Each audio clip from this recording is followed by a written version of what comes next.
exciting to see so many faces today. Thank you so much for joining us today. My name is Anka Badurina, and I am the Executive Director of Building One Community, the Center for Immigrant Opportunity. It is really, really heartwarming to see so many B1C friends with us today on this momentous occasion. Today we celebrate the expansion of Building One Community and the grand opening of our Shipan Center. Woohoo! We're beyond excited to have a presence on the east side of Stamford. The demand for our services continues to grow, and our emphasis here on the east side will allow us to serve the local community, which is almost half foreign-born. We will also continue with our programming at the Selleck site. We're grateful, incredibly grateful for the many supporters, so many of you are here today, that helped us on this journey to make our new center a reality. Everything from finding the right location, helping us to move, renovating, cleaning, decorating, and much more. I would say it takes a village, but more aptly, it takes a community. So thank you.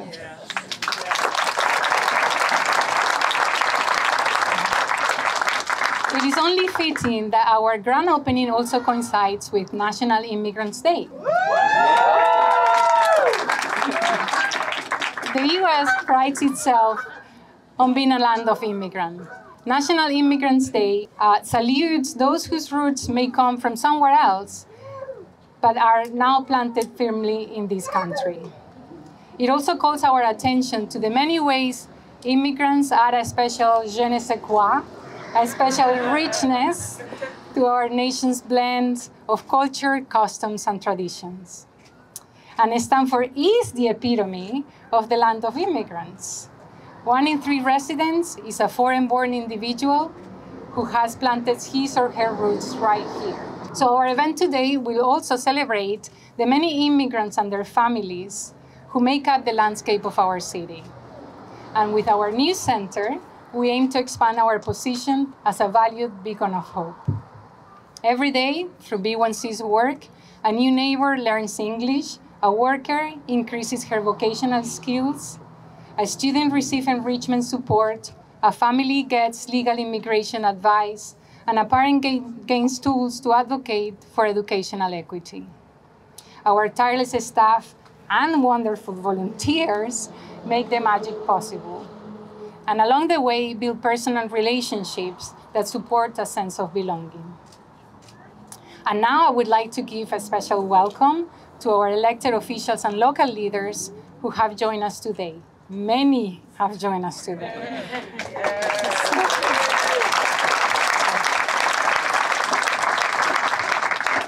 In a moment, we will hear some brief remarks from Mayor Caroline Simmons, Congressman Jim Himes, and Attorney General William Tong. I would also like to thank Senator Pat Miller, Senator Bob Duff, and Representative Matt Blumenthal, Corey Paris, David Michel, Dan Fox, Ryan Facio, Terry Wood, and Hubert Delaney. Thank you all for being here today.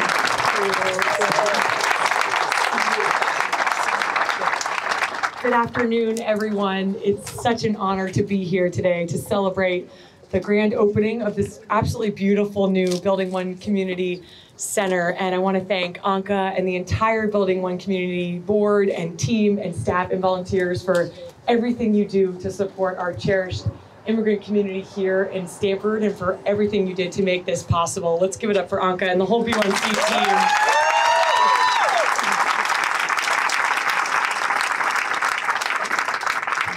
It is so fitting that we're here today on National Immigrants Day, celebrating the incredible history in our country of welcoming immigrants from all over the world to the land of the free and the land of opportunity for so many. And I'm so honored and proud to get to be mayor of a city that is a part of that tradition of welcoming immigrants from all over the world. And as you heard from Anka, 30% of our population here in Stamford is foreign-born. We have people that speak 70 different languages in our city who come from nearly every continent. and country on this earth. What an incredibly enriching place to live.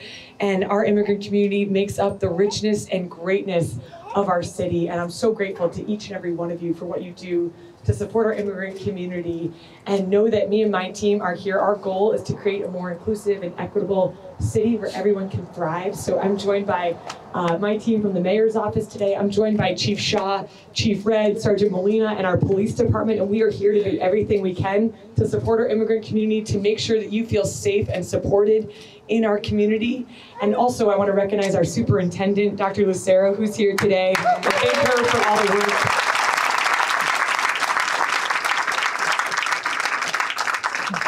Just this morning, Dr. Lucero and I were visiting Turner River School with Principal Fox, and we got to visit the new arrivals program at Turner River, which is made up of students who have just arrived in this country from places like Afghanistan and Ukraine and Central America and all over the world, and have overcome hardship to come to this country to pursue their dreams and to pursue a better life. And it was just so heartwarming to see the support they were getting from their teachers and the support that organizations like B1C provide to so many families who come to this city to fulfill their dreams. So thank you so much, everyone. Congratulations on this amazing opening. And thanks for all the work you do.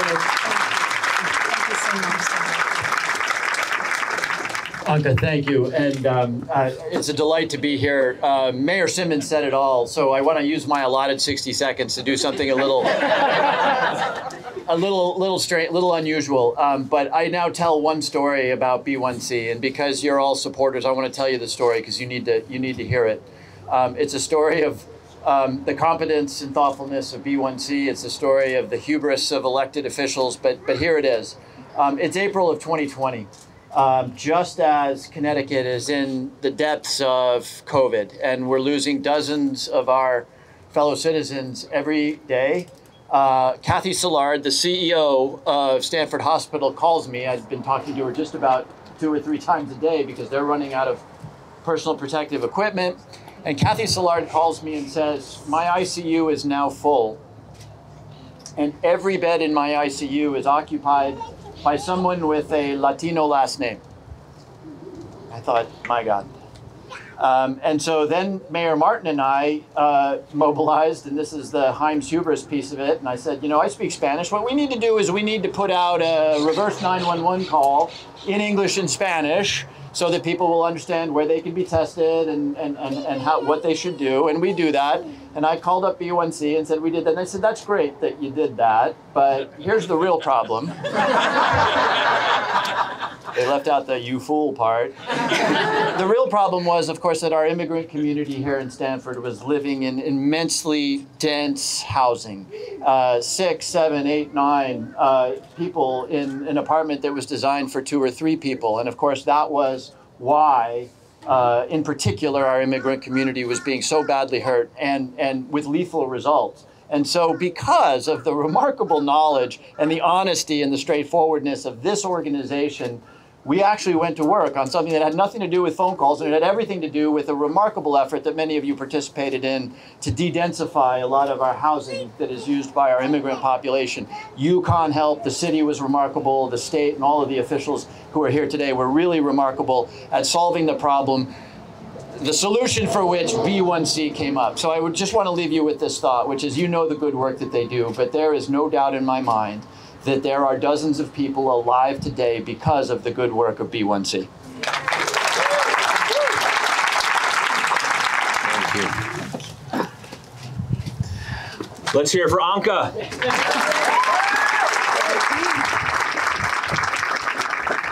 I'm William Tong. I'm your Attorney General. It's a great honor to be with all of you today, but as some of you know, I've been with you all along. You see, many years ago now, I think it was even before there was frequent text messaging all the time, I got an email, remember those, from Catalina Horak. Where's Catalina? And Catalina had this crazy notion. She was inspired that she would help to put together and found a center to provide services to our immigrant neighbors, friends, and family. And I just want to recognize Catalina and all of the people that were here at the beginning. Can you please raise your hands? Let's give them a round of applause.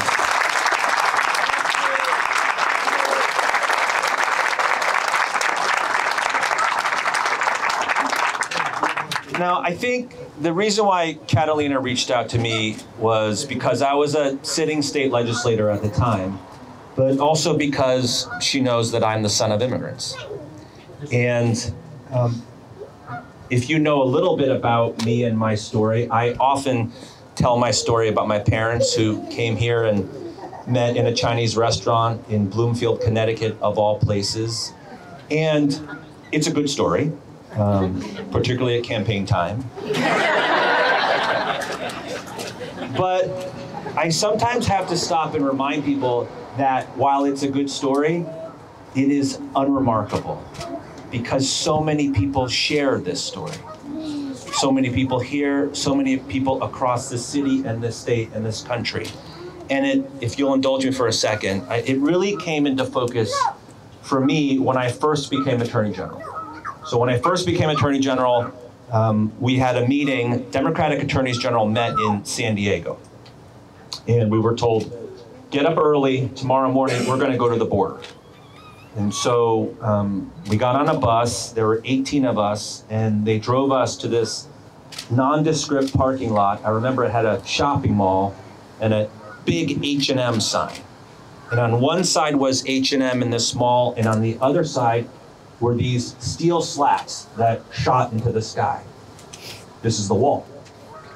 And so we crossed over, and as we were crossing over the border through these steel slats, I noticed a bridge that was surrounded by chain link fence, and it was coming the other direction. It was coming from Mexico. And it was people coming from Tijuana to work. And it really harnessed for me the understanding that we need people coming from Mexico every single day, crossing over this bridge, walking through a cage, literally, to go to work and to power the economy in California. So when I got to the other side, some advocates who hosted us there, we were now in Tijuana, which in some places is one of the most dangerous cities in the world. And there was this plaza and tons of people milling about. And the advocates told us, these people are here hoping for an opportunity to just get 2 minutes with somebody from the US government to plead their case. These are people that are running for their lives, not just from Mexico, but Honduras and Ecuador and Latin America, and they just want a chance that if they knock on the door, somebody will answer. And then they explained that, see, in the old days, you would show up at the wall and you would knock on the door and somebody would answer. And if you had a valid claim for asylum, if you were running in fear of your life, if you were the victim of persecution or abuse or worse, that we, this country, might take you in. In fact, that's the law. That if somebody makes a valid claim for asylum, we have to take them in. But under our prior president, which is when I went, those doors were closed. And what happened then at the border was there was a makeshift pop-up tent. You know, one of those sun tents that you can get at like Costco? And underneath this tent was a black and white composition book that you would buy from CVS for like your 5th grade. And there was a person there who had no authority whatsoever, who kept a list. And people who are hoping to make a claim for asylum would go to this person under the tent and ask to put their name on this list. And if you were lucky, once a day, someone would come out from the US government from the other side of the wall, look at the list, and talk to the next 20 or 30 people. If you missed the moment when your name was called, good luck. If somebody who was administering that book wanted to extort money from you or worse, good luck. I don't have to tell you how dangerous a situation this was. And so it occurred to me that I was standing here at a place where the law commands us to hear people, and if they need our help, to take them in.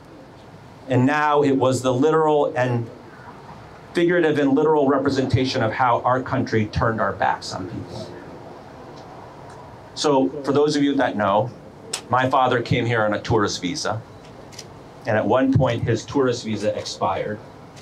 And so if that happened to him today, people would call him illegal or undocumented. So in a fit of frustration, I said, you know, in a very audible stage whisper, I wonder how our country would treat my father today. My father came here on a tourist visa, he overstayed his welcome. How would they treat my mom and my dad today? Would they turn their back on my family if this happened in this year? And as soon as I said that, the Attorney General of Illinois, Kwame Raoul, said, "Me too." My dad's a physician. He came from Haiti on a tourist visa, and he overstayed his welcome. At one point, Kwame Raoul's father was undocumented. And as soon as Kwame Raoul had stopped talking, the Attorney General of New Mexico said, "Me too." Hector Valderas said, "My father ran across the border from Mexico."